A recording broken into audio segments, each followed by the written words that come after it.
যারা ঘরে থাকা কচু গাছগুলোর আপডেট চাচ্ছিলেন, আজকের ভিডিওর বিষয়বস্তু থাকছে তাদের জন্য। হ্যালো এভরিওয়ান, আসসালামু আলাইকুম। কেমন আছেন আপনারা সবাই? আলহামদুলিল্লাহ, আমি তো অনেক ভালো আছি। আশা রাখছি আপনারা সবাই ভালো আছেন।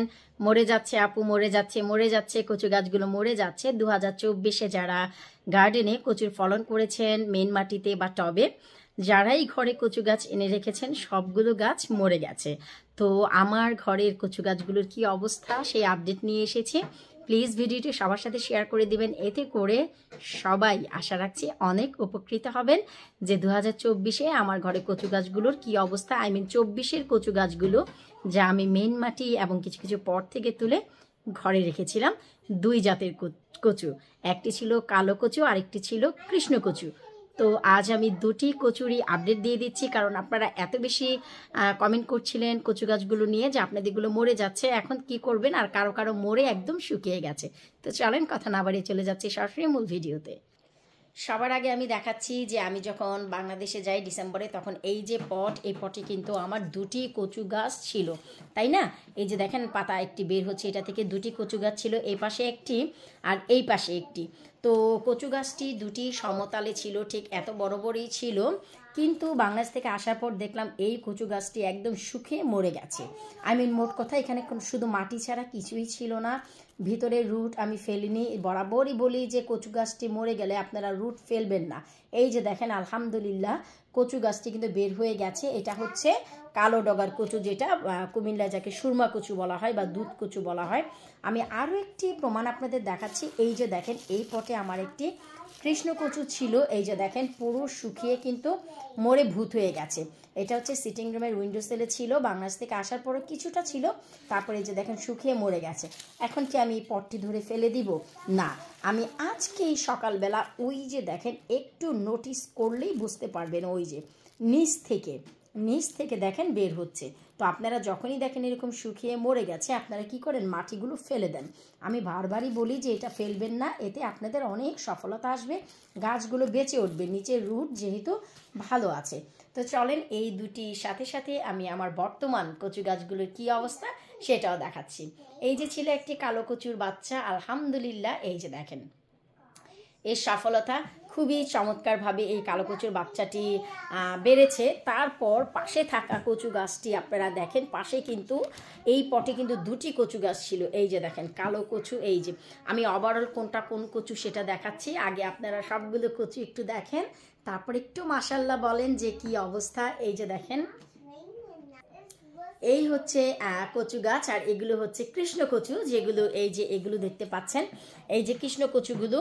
এই যে কৃষ্ণ কচুটা, এটা হচ্ছে আমি মেন মাটি থেকে তুলেছিলাম। এই যে এটা মেন মাটি থেকে তুলে তারপরে এই পটে দিয়েছিলাম। আর এটা হচ্ছে তুলেছিলাম আমার যেখানে সেচি শাক রয়েছে, সেচি শাকের সাইডে যে আমার কৃষ্ণ কচুর বংশ বৃদ্ধি হয় আপনারা সবাই জানেন। এই প্রথম ওইখান থেকে একটি চোখ তুলে এই যে দেখেন এখানে এনে রেখেছিলাম। আলহামদুলিল্লাহ এইটাও যে এতটা সফলতা দিবে আমি কল্পনাও করিনি। আর এইগুলো হচ্ছে কালো বড় পটে যে ছিল কালো কচু, সেই কচু থেকে বাচ্চা তুলেছি। এবং আমার পুকুর পাড়ে যে কচু গাছ ছিল কালো কচু, আপনারা যারা দেখেননি 2024-এর কিছু ভিডিও দেখে আসবেন, সফল ভিডিও আমার, যে আমার পুকুর পাড়ে এবং আমার বড় পটে এই কালো কচুর বংশবৃদ্ধি কিভাবে করেছিলাম। এরপর এই যে দেখতে পাচ্ছেন কৃষ্ণ কচু, এই যে কচু গাছটি, এই যে একটু লক্ষ্য করলে দেখবেন এই পাতাটি হয়ে একদম বসেছিল বাংলাদেশ থেকে এসে দেখি। কারণ এই কচুগুলো আমি কোনো গাছ রাখিনি, এটা হচ্ছে আমি ওই যে একটু দেখাচ্ছি আমার গার্ডেনের একদম কর্নারে, ওই যে দেখেন ওই যে কর্নারে দেখেছিলেন পট, ওই পটে ছিল যে আমার কৃষ্ণ কচু। আর এই যে রাইট পাশে যে পট, এই পটে ছিল কালো ডগার সুরমা কচুটি। সো বাম পাশে যে টবটি আপনারা দেখতে পাচ্ছেন, ওই যে ওই টবে যে আমার কৃষ্ণ কচু ছিল, সেটাই কিন্তু আমি একদম গোড়া পর্যন্ত কেটে ফেলেছিলাম। গোড়া বলতে এই যে যখন কচু হয় এই গোড়া পর্যন্ত আমি কেটে মাটি খুঁড়ে সেই নিচে যে আমার চোখগুলো ছিল, মুখগুলো, সেই মুখগুলো সরাসরি আমি এই পটে, এই যে দেখেন বড় পটে দিয়ে দিই। তারপর বাংলাদেশ থেকে আসার পরও কিন্তু আমার এই যে কচু গাছটি, এই যে এটি শুধুমাত্র এই যে দেখেন শুধুমাত্র আমি এসে দেখি এই পাতাটি একদম কোঁকড়ানো অবস্থায় আছে। আমি একদম মন খারাপ করিনি, কারণ আমি জানি এটা পেট চিরে আবার নতুন করে পাতা বের হবে। এই যে দেখেন বের হচ্ছে, তারপরে এই যে দেখেন, এই যে এটাও দেখেছি এসে, এই যে দেখেন পাতা কীরকম কুকড়িয়ে একটি পাশ থেকে আছে। আমি একটু মন খারাপ করিনি, কারণ আমি জানি এটার পেট চিরে, এই যে দেখেন পেট চিরে আলহামদুলিল্লাহ কত বড় পাতা বের হয়ে গেছে। সো এই যে আমার কচু গাছগুলো, এগুলি বাঁচানোর জন্য আমি কিন্তু অনেকটাই যা করেছি, মাটিতে একদমই পানি দেইনি। আর এই যে দেখেন আমি পানি ছাড়াই কত চমৎকারভাবে কচু গাছগুলোকে বানিয়েছি। এই কচু গাছগুলোই আমার সামার ভরে আমার পুকুর পাড়ে, তারপরে হচ্ছে ওই যে দেখেন আমার পুকুরটি, আপনারা তো সবাই জানেন ওই যে পুকুর পাড়ে রাইট পাশে যে জায়গাটি দেখছেন, এই যে জায়গাটি, এই পুকুর পাড়ে ইনশাল্লাহ আবার এই কৃষ্ণকচু, কালো কচু জন্ম নেবে। এরাই শোভা বাড়াবে আমার গার্ডেনের। আর এখান থেকেই আবার শত শত লাভলি ভিউয়ার্সের কাছে এই বাচ্চা কাচ্চাগুলো গিয়ে তাদের বাড়ির শোভাও বাড়াবে, এইটুকু আশা তো আমি রাখছি।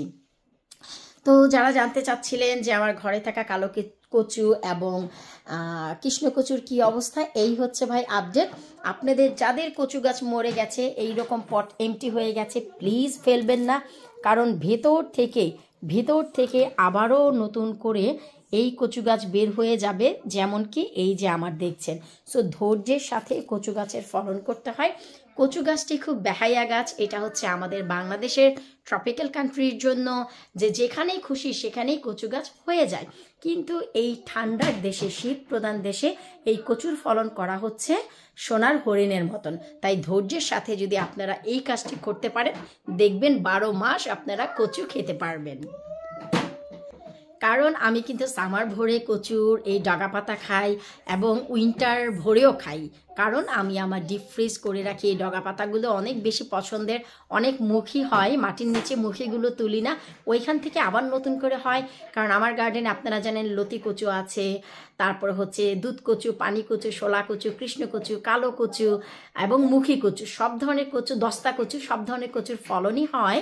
তো আমি কি করি, সামারের শেষে এগুলি ডিপ করি, উইন্টার ভরে খাই, আর সামার ভরে মেন গার্ডেন থেকে খাই।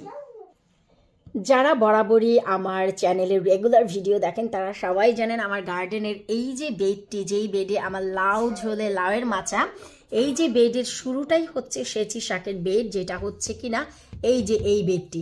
আর এই বেডের ওই যে কর্নারে দেখতে পাচ্ছেন ওই যে কচুর মুখগুলো, এই যে দেখেন ওই যে এইগুলো, এই হচ্ছে আমার কৃষ্ণকচু, যার জন্ম দিয়েছিলাম আমি 2018 থেকে এই জায়গা থেকেই আমার এই কৃষ্ণকচু বের হচ্ছে আপনার এই 2024 পর্যন্ত।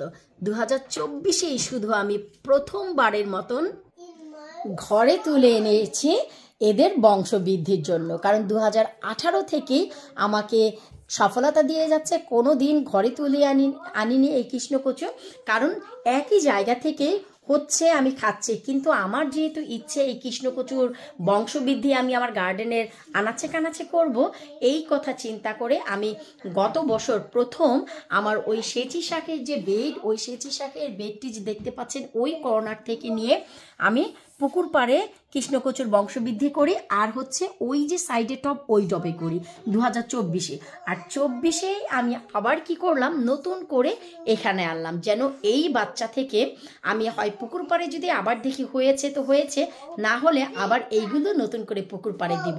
তো সেচি শাকের বেডের সাইডে যেহেতু 18 থেকে হচ্ছে, আমার বিশ্বাস যে এবছরও হবে। আপনারা যদি একটু নোটিস করেন, পুকুর পাড়ে সাইডে দেখেন ছোট ছোট দুটি আপনারা কিন্তু পট দেখতে পাচ্ছেন, দেখেন।